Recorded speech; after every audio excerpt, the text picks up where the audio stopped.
ากาศมันร้อนมันเลยต้องมีแบบนี้เป็นห้องแอร์ให้อันนี้คือเป็นสถานีรถอะเมโครใช่โอ้โหเลยอันนี้รถเมล์โคตรยาวรถเมล์รถโคตรยาวอ่ะ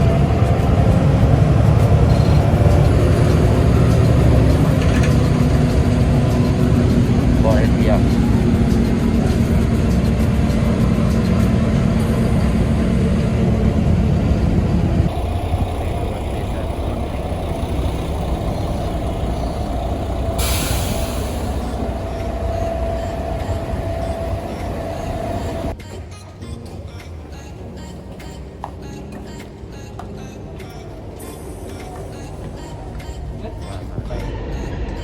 ขึ้นเมโทรจะไปที่ MCC เนาะไปทางรอดิ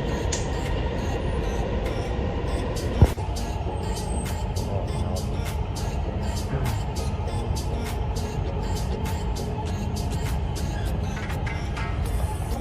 جبل علي وهي محطة المحطة القادمة هي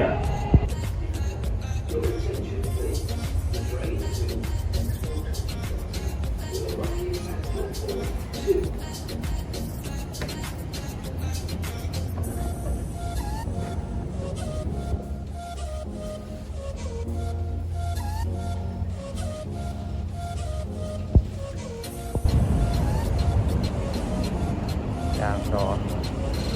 ยางออมเมืองเลยอากาศร้อนระยะสูงสุดท่านี่แหละเครื่องเอาเลดเลยเดี๋ยวเขาเอาเบิร์ก่อนเอาเลดมีเป็น100 UAE โคตรเลิศเลยคุ้มกำลังมา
ส้มก็เป็นดูไบเนาะ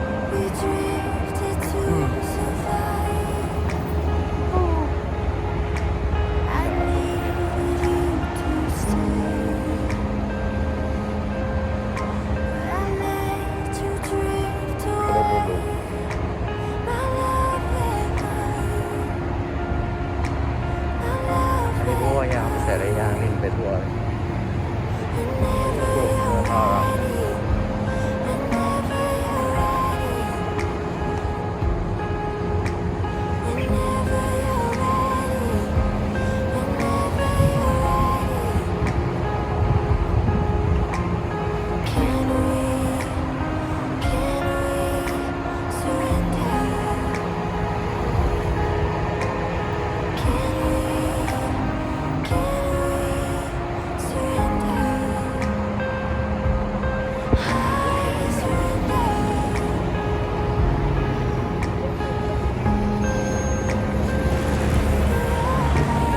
วงอลังการของทางรถไฟโอเคที่ออกคือขึ้นรถไฟลองเบิ่งก่อนละสินี่เข้าไปบนเฟิร์สคาลิฟา